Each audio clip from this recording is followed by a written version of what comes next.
నమస్తే, welcome to I dream. నేను మీ మాధురి. అరికాలలో ఒక్కొక్కసారి నొప్పులుగా ఉంటాయి. లేదు అంటే చీమలు తిరుగుతున్నట్టు కొంచెం తిమ్ముర్లు కూడా వస్తూ ఉంటాయి. అసలు ఇవి రావటానికి గల కారణం ఏంటి? ఇవి వస్తే ఏం చేసి దాన్ని తగ్గించుకోవాలి? డీటెయిల్‌గా చెప్పడానికి మనతో పాటు ఉన్నారు డాక్టర్ మనోజ్, ఆర్థోపెడిషియన్. తనని అడిగి డీటెయిల్‌గా తెలుసుకుందాం. Hello doctor. మనకి అరికాలలో కొంత మంటలుగా కానీ, నొప్పులు కానీ, లేదు అంటే తిమ్ముర్లు పట్టినట్టు కానీ ఉంటాయి.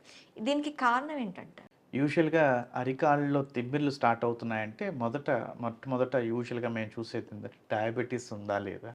ఓకే. సో, డయాబెటిస్ ఉన్న వాళ్ళకి యూజువల్‌గా న్యూరోపతి అనేది ఒక కామన్ సింప్టమ్. హుహు. సో, ఈ న్యూరోపతి వచ్చిన వాళ్ళకి చేతులు కావచ్చు, అరికాళ్ళు కావచ్చు. వాళ్ళకి స్లైట్‌గా స్పర్శ లేకుండా పోవటం. రెండోది తిమ్మిర్లు. హ్మ్. అంటే స్పర్శ పోవటానికి ముందు ఉన్న స్టేజ్ తిమ్మిర్లన్నమాట. అంటే ఓకే. మీరన్నట్టుగా చీమలు పాకినట్టు ఉండటం, లేదంటే నీళ్లు పైనుంచి జారుతూ అని అడుగుతారు. ఇసుక మీద నడుస్తే కూడా తెలియట్లేదు. ప్లస్ ఇసుక చిన్న చిన్న ఒక్కొక్క పీస్ నాకు తెలుస్తుంది డాక్టర్ గారు అంటుంటారు. అండ్ మామూలు దానికి ఈ కాలుకి చాలా డిఫరెన్స్ ఉంది అని అంటుంటారు.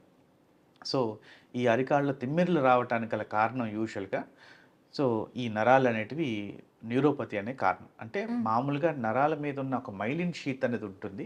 ఈ షీత్ పోయిన వాళ్ళకి ఫస్ట్ స్టార్ట్ అయ్యే సింప్టమ్ ఈ తిమ్మిర్లనేటివి స్టార్ట్ అవుతాయి. ఓకే. ఇది సయాటికా వచ్చిన వాళ్ళకి ఉంటుంది. హ్మ్. అంటే లోపల కాళ్ళకి వచ్చే తిమ్మిర్లు అంటే నడుము దగ్గర ఉన్న డిస్క్ బల్జ్ వచ్చిన వాళ్ళకి కూడా కాళ్ళకి తిమ్మిర్లొస్తాయి. బట్ వీళ్ళకి, వాళ్ళకి ఉన్న డిఫరెన్స్ ఏంటంటే, నడుము దగ్గర నుంచి కింద దాకా కాలు లాగుతూ ఉంటుంది. హ్మ్. బట్ డయాబెటిస్ వాళ్ళకి అరికాళ్ళు మాత్రమే లాగుతూ ఉంటాయి. So, okay. ఈ రెండిటికి మధ్యలో డిఫరెన్స్ ఇదండి. 2 అరికాళ్ళ దగ్గర నొప్పి ఉండటం.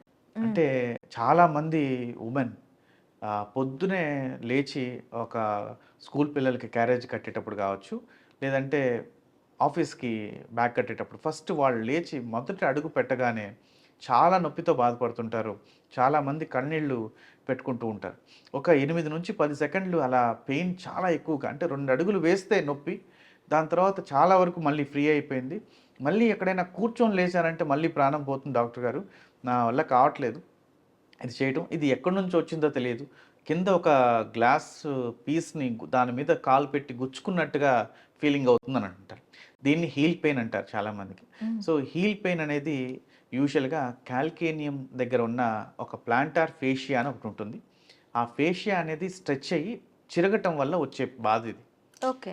సో, ఇది జరిగే ప్రాసెస్ ఎలా ఉంటుందంటే, బరువు ఎక్కువ ఉండేవాళ్ళు కావచ్చు, న్యూట్రిషన్ తగ్గిన వాళ్ళు కావచ్చు, లేదంటే ఆ ఆర్చ్ సపోర్ట్ లేకపోవడం వాళ్ళు కావచ్చు. హ్మ్. ఈ ఈ వీళ్ళకి ఈ ఆర్చ్ అనేది తెగటం జరుగుతూ ఉంటుంది. హీల్ పెయిన్ అనేది రావటం జరుగుతుంటుంది. వాళ్ళకి వచ్చినప్పుడు ఏమవుతుందంటే, నైట్ అంతా పడుకొని ఉండంగా పొద్దున లేచి తన బరువు ఏదైతే ఉందో, ఆ మొదటి కాలు ఎక్కడైతే మనం కింద పెడుతున్నామో, దీని మీద మొత్తం బరువంతా కాలు మీద పెట్టడంతో, ఆ ఫేషియా అనేది స్ట్రెచ్ అయ్యి చిరుగుతుంది. ఓకే. అప్పుడు చాలా విపరీతంగా చాలా నొప్పి రావటం జరుగుతుంది అరికాల్లో. కొద్దిసేపు తర్వాత అది స్ట్రెచ్ అయ్యి చిరిగిపోయిన తర్వాత, నరాలు కట్ అయిపోయిన తర్వాత, స్పర్శ లేకుండా ఉండటం వల్ల మళ్ళీ నొప్పి 10 సెకండ్‌లో నొప్పి లేదు డాక్టర్ గారు అని అంటారు. హ్మ్. హ్మ్. మళ్ళీ ఎక్కడైనా కూర్చొని ఒక గంట, 2 గంటలు కూర్చొని మళ్ళీ లేచేటప్పుడు మళ్ళీ వస్తుంది. అదేంటి డాక్టర్ గారు తెగిపోయాయన్నారు కదా! మళ్ళీ ఎలాగా అంటే ఇది ఫార్మ్ అవ్వటానికి ట్రై చేస్తూ ఉంటుంది. ఓకే. అతుక్కోవటానికి ప్రయత్నిస్తూ ఉంటుంది. మళ్ళీ మనం బరువు దాని మీద పెట్టి లేయటం వల్ల మళ్ళీ చెరగటం జరుగుతూ ఉంటుంది. సో, దీనికి ఇనిషియల్‌గా గుర్తించడానికి యూజువల్‌గా ఎక్స్‌రేస్ తీస్తుంటాం. యూజువల్‌గా ఫస్ట్ చిన్నగా ఉన్నప్పుడు ఎవరు కూడా దాన్ని గమనించరు. దాన్ని పెద్దగా పట్టించుకోకుండా ఉంటారు. కానీ అది ఎక్కువగా అయ్యే కొద్దీ వస్తుంటారు. ఇది ఎక్కువగా ఇలా స్ట్రెచ్ అయ్యి టేర్ అవుతూ ఉండడం వల్ల మైక్రో బ్లీడ్ అనేది అవుతూ ఉంటుంది. ఓకే. అంటే మైక్రో బ్లీడ్ అంటే చిన్న చిన్న రక్తనాళాల్లోకి తెగటం, దాంట్లో నుంచి రక్తం బ్లీడ్ అవ్వడం జరుగుతుంటుంది. అది ఎప్పుడైతే బయటకి రాదు. అక్కడలా లోపలే ఉంటుంది. ఉండిపోతుంది. చిన్న బ్లీడ్ అవుతుంది. బ్లీడ్ అయిన తర్వాత రక్తంలో కాల్షియం ఉండడంతో ఇది అక్కడ అంటే ఆ భాగంలోకి కాల్సిఫై అవుతూ ఉంటుంది. అంటే కొత్త ఎముకని ఫార్మ్ చేస్తూ ఉంటుంది. ఓకే. మామూలుగా బా ఫేషియా అనేది మెత్తగా స స్ట్రెచీగా ఉండాల్సిన ఫేషియా అక్కడ ఎముకలాగా ఫార్మ్ అయిపోతే స్ట్రెచీనెస్‌ని కోల్పోతుంటుంది. ఓకే. సో, చాలామంది అడుగుతారు. అరికాల్లో ఎముక పెరిగింది, అరికాల్లో కండ పెరిగింది, హ్మ్. అరికాల్లో ఈ స్ట్రెచ్ అయ్యింది లేదంటే చిన్న ముక్కలాగా పెరిగిద్దని అంటారు. దీనికి అంతా కారణం ఇది. ఓకే. సో ఈ ప్లాంటర్ ఫేషియా అనేది ముందుగానే గుర్తించగలిగితే వాళ్ళు హాస్పిటల్స్లో ఎక్స్రేస్ తీస్తాం. ఎక్స్రేస్ తీసి దాన్ని ఏ స్టేజ్లో ఉన్నారని గుర్తిస్తాం. చాలామంది అరికాళ్ళకి ఇంజెక్షన్ చేస్తుంటారు. అలాంటివన్నీ అవసరం లేదండి. ఇప్పుడు వచ్చిన లేటెస్ట్ ట్రీట్మెంట్స్ కానీ టెక్నిక్స్ కానీ చేయటం వల్ల చాలా వరకు వాళ్ళు మళ్ళీ తిరిగి నడవగలిగేటట్టుగా, తిరిగి మళ్ళీ 6 వారాల్లో రికవర్ అయ్యేటట్టుగా చేయగలుగుతున్నారు. ఓకే. ప్లస్ ఇది ముందుగా గుర్తించినప్పుడు మొట్టమొదటగా మేము వాళ్ళకి ట్రీట్మెంట్ మొడాలిటీలో చెప్పేది ఏంటంటే, పొద్దున లేచి మొదటి అడుగు పెట్టేటప్పుడు టెన్నిస్ బాల్ మీద కాలు పెట్టమంటాం. హ్మ్. ఎందుకు టెన్నిస్ బాల్ అంటే, టెన్నిస్ బాల్కి ఫోకల్ పాయింట్ అని ఒకటి ఉంటుంది. ఓకే. ఆ పాయింట్ వల్ల కరెక్ట్గా ఆ స్ట్రెచ్ అనేది ముందుగా చేయటం. అంటే ఈ స్ట్రెచ్ మన బరువు మీద పెట్టి, కాలు పెట్టి దాని మీద స్ట్రెచ్ చేసి చిర్చడం కన్నా, ముందు కాలు పెట్టక ముందే, అంటే బెడ్ దిగక ముందే మొదటి అడుగు టెన్నిస్ బాల్ తీసుకొని దాన్ని పెట్టి, అరికాలు దాని మీద పెట్టి ఇలా స్లోగా స్ట్రెచ్ చేయటం వల్ల అది కంప్లీట్గా దాని మీద భారం పడి చిరగకుండా స్ట్రెచ్ అవ్వడం జరుగుతుంది. ఓకే. దానివల్ల ఎక్సర్సైజ్ లాగా దీన్ని ఒక చిన్న ఎక్సర్సైజ్ లాగా చేస్తే చాలా వరకు ఆ స్ట్రెచ్ దాని మీద పడుకుంటూ ఉంటుంది.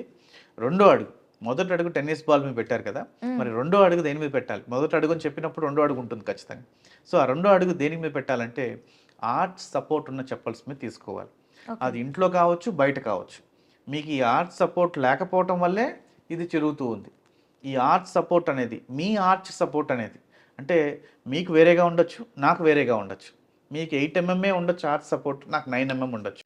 సో మీకు నాకు ఉన్న డిఫరెన్స్ ఎంత ఉందో దాన్ని తగ్గట్టుగా తయారు చేయించుకోవాలి చెప్పల్స్. ఓకే. సో వాళ్ళు ఆర్చ్ ఎంత అయితే ఉందో దానికి ఫుట్ స్కాన్ చేస్తారు. స్కాన్ చేసి దాని ఆర్చ్ ఎంత ఉందో సైజ్ చూస్తారు.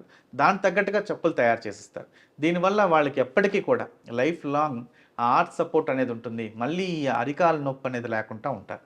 ఓకే. సో దీనివల్ల కూడా చాలామందికి అరికాలు మంటలు రావటం, అరికాలు తిమ్మిర్లు రావటం, అరికాలు బర్నింగ్ సెన్సేషన్ ఉండటం, అరికాలు స్పర్శ తెలియకుండా ఉండటం అని అంటారు. ఇదంతా కూడా అక్కడ జరిగే ఈ నర్వ్ టియర్ కావచ్చు, ఆ ఫేషియా చెరగటం కావచ్చు. దీనివల్ల కూడా వాళ్ళకి ఈ అరికాలు మంటలు, పెయిన్స్ అని వస్తూ ఉంటాయండి. ఇది ఎంత తొందరగా మీరు డాక్టర్ గారిని కలిసి చూపించుకోగలిగితే అంత తొందరగా దీనికి ట్రీట్మెంట్స్ ఉన్నాయి.